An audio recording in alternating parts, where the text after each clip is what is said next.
Woody Guthrie was a giant of Western American folk music, looming large in the American imagination. But the man who helped pioneer resistance music was also unfairly blacklisted and had anything but an easy life. Here's the tragic story of Woody Guthrie. Named after the soon-to-be president of the United States, Woodrow Wilson Guthrie was born July 14, 1912, in the small town of Okemah, Oklahoma. His father, Charles Guthrie, was a successful businessman, local politician, and KKK member. Basically, everything Woody would grow up to fight against. Although slavery was formally outlawed, Jim Crow laws, white supremacy, and an epidemic of racist violence were spreading across the country.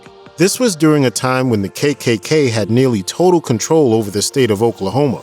The year before Woody's birth, Charlie attended and possibly participated in the horrific lynching of Laura Nelson and her son L.D. Nelson. 10 years later, the Tulsa Race Massacre was carried out by mobs of white men, roughly 60 miles from Guthrie's birthplace. Though he came from money, family misfortunes would leave young Woody Guthrie struggling along with other poor, displaced, and black Americans. Don't you get just a little bit embarrassed about having so much when so many people got nothing? As a result, he quickly latched onto the egalitarian ideas of socialism. That his father embodied many other things he'd come to stand against affected Woody, his work, and ideology profoundly. While Woody's early years were spent in relative comfort with his successful businessman father, things changed quickly for the Guthries. After World War I, bad real estate deals led to Charlie losing his land, with his mother Nora institutionalized for displaying erratic and occasionally violent behavior. Charlie left for Pampa, Texas, with his two younger children, Mary Jo and George, leaving Woody and his older brother Roy to fend for themselves in Okemah. The need to survive made 14-year-old Woody Guthrie extremely resourceful. In addition to playing music on the street for change, he picked through the trash to find scrap to sell and stayed with friends or traveled for whatever other work he could find. During his junior year of high school, although he was popular for his humor and music, Woody dropped out to join his father in Pampa. While living in Pampa, Woody learned to play the fiddle, banjo, guitar, and violin so he could play at dances for money. But he also worked for a bootlegger, painted signs, and did whatever else he needed to. Despite earning very little money for all his work, Woody Guthrie was known for giving it away to anyone he thought needed it more than him. This was noble, but it would also cause problems when it came to keeping his young family fed in the coming years. Woody Guthrie met his first wife, Mary Jennings, in Pampa, and they married in 1933 when he was just 19. By then, the great drought that caused the Dust Bowl was already devastating the plains. By 1934, the once fertile region had been turned into a desert wasteland, deepening the impact of the Great Depression. With a new family to provide for, Woody migrated to California during the Dust Bowl. At the time, novelty cowboy singers were wildly popular.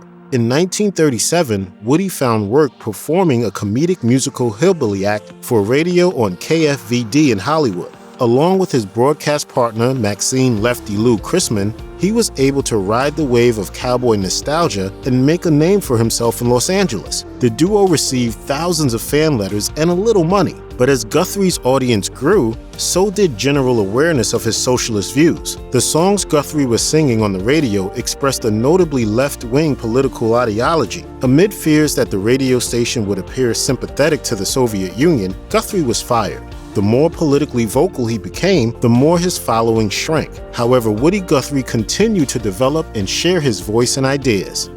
In New York, Woody Guthrie was supported by a like-minded community of radicals and musicians like Pete Seeger, Leadbelly, Burl Ives, and many others.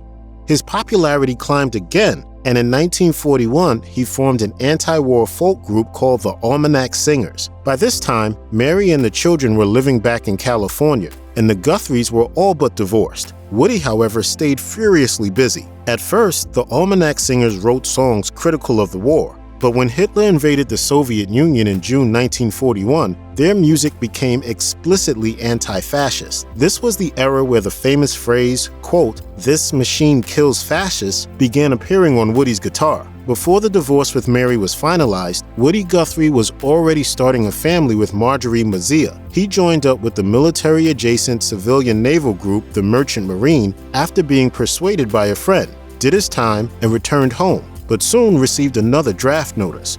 His pleas for deferment were denied, and he was sent out again. But Guthrie's communist leanings became less and less tolerable to the United States government. So in retaliation for some of his writing in communist newspapers, the FBI suspended Guthrie's Seamen's papers. He was then drafted into the Army just as World War II was coming to an end. But as it turned out, this would not be the end of his harassment by the government.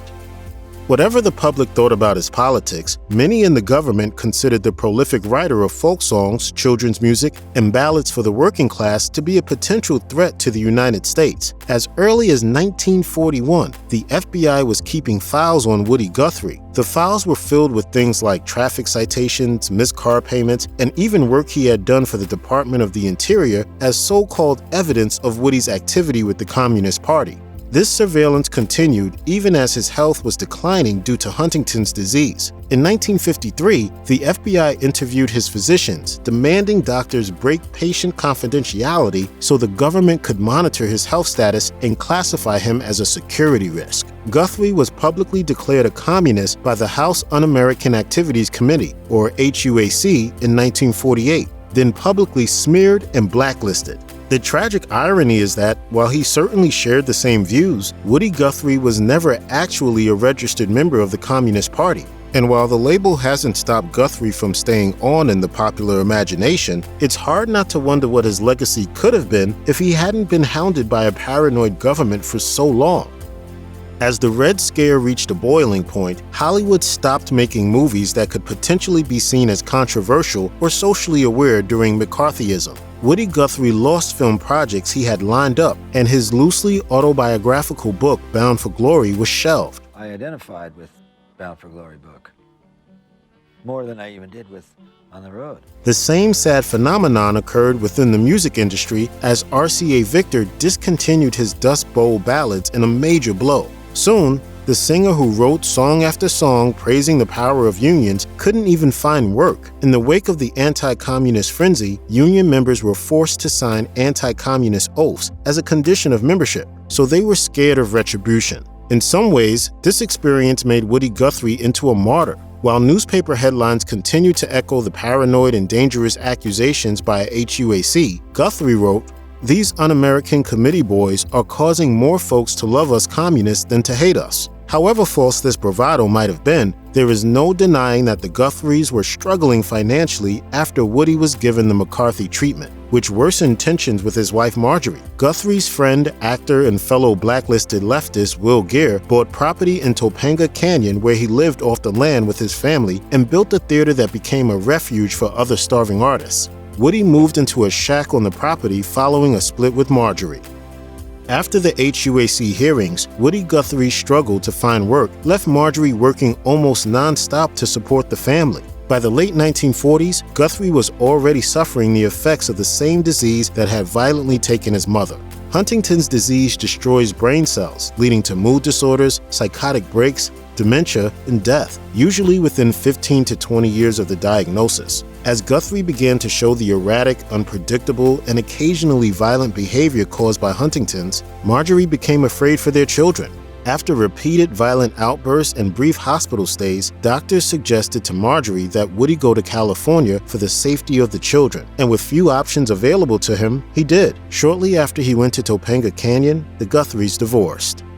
While living on the Geer property in Topanga Canyon, Woody's health continued to worsen. But as prolific and expressive as he was, he kept playing music and performing whenever he could. It was in this cloistered artistic community that he met Annika Van Kirk, a married hippie who lived nearby. Though she was half his age, the two began an affair and eventually married in 1953. Woody's ongoing struggles meant he couldn't provide financial security, and the couple had to rely on friends in the area for many of their needs. This only exacerbated tensions in the community that had started with Annika and Woody's affair. Many of their friends didn't approve of the situation, resenting the fact that Woody had run off with the wife of someone who was generally well regarded in the community. On top of that, Annika was exhausting herself trying to take care of Woody as his health continued its steep decline. They moved around from state to state for a bit, but divorced in 1956. They'd had one child together named Lorena, whom Annika gave up for adoption. Woody Guthrie had complicated relationships with all of his children. His first three with Mary, Gwendolyn, Sue, and Bill, were loved but also largely neglected by their father and were left to be raised by Mary. On the other hand, Guthrie was extremely devoted to Kathy, Arlo, Nora, and Jody, the four children he had with Marjorie. Arlo went on to become a celebrated artist during the 1960s folk revival. Lorena, born on the cusp of Guthrie's long period of hospitalization and slow death, was all but forgotten. The mythic tragedy that seemed to dog Woody Guthrie throughout his life was carried down to some of his offspring too. His son Bill died in an auto accident at the age of 23. His daughters Gwendolyn and Sue both died at age 41 from Huntington's disease. His daughter Kathy, whom he was closest to and nicknamed Stack of Bones, had died at age 4, sending him into a deep depression which Marjorie later believed had been the trigger for his Huntington symptoms. Woody was only 42 when he entered the hospital for the last time in 1954. He would remain hospitalized with some brief breaks and transfers between hospitals until his death in 1967. The slow process of death brought on by Huntington's would be truly miserable for anyone. As it advances, the disease causes people to lose mobility, memory, and even the ability to speak and move. For Guthrie, the extremely prolific writer and singer who devoted his life to communicating with others through music and activism, this was a fate worse than death. Woody has been in a hospital now for 10 years and probably won't write another song. He and Marjorie had stayed in contact, having never truly fallen out of love, so as his condition worsened, she came back into his life to care for him until he died. Even with the diagnosis, the disease wasn't very well understood, and Woody Guthrie went essentially untreated. Eventually, he could only communicate by moving his eyes. He died at the age of 55 on October 3, 1967. Check out one of our newest videos right here. Plus, even more grunge videos about your favorite stuff are coming soon. Subscribe to our YouTube channel and hit the bell so you don't miss a single one.